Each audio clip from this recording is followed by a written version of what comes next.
So in the design process, you do diachronic and synchronic analysis. You look at all similar products in the market, and you also look at all other products which will help you in understanding this. So here you see a lot of bottles are available in the market. So what are these specialized bottles which we need to manufacture to understand or design? Take all the interesting cues from the existing bottles, from their lids, from their materials, and check how we can learn. Similarly, we took pictures. We asked our Jawans to send us pictures from their mobiles, and we could look at their operations. See the circle, they're carrying an old Bisleri bottle, which is lightweight. But very interestingly, they came and told us, so this bottle is dangerous.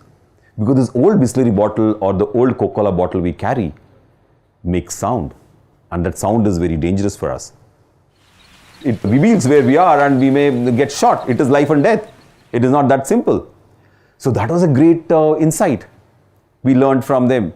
And then we decided, my God, we need to make a bottle which doesn't make any sound, which is very robust and which is good for carrying large amount of water. So you have to work hard to make the bottle lightweight.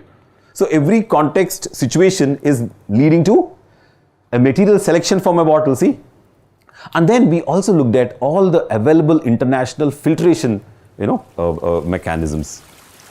You all heard about this life straw, very good for trekkers.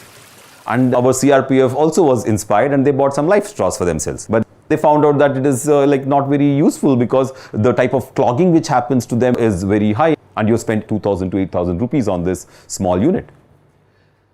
Again, context, see, the life straw was made for a different purpose.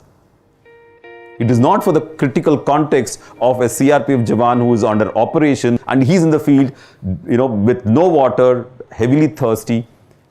That context is very critical. So here you can see all the aspects which we analyzed and studied. So the first one is the life straw. You can look at what it is made of, what type of filtration it is doing. 0.2 micron level of sieves. So you are filtering bacteria, and then you have lifetime capacity of how many liters, pretty good. As soon as the micron pore size reduces, what happens? The pressure to pump increases. But as soon as you go to 0.02 micron, you need to use a pump. Otherwise it doesn't work. So it's not the technology is not around us. It is around us, but have we made it into a usable product? Not yet.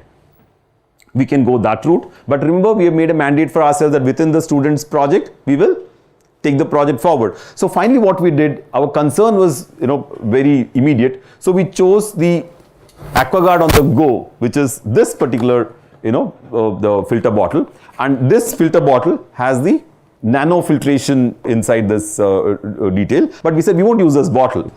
We'll use the filter unit, which is very good, and with this filter unit we'll remove all the problems they were facing. Remember I was telling you they were inside the water, so it is smelling. Now I narrowed down on a technology which is already available.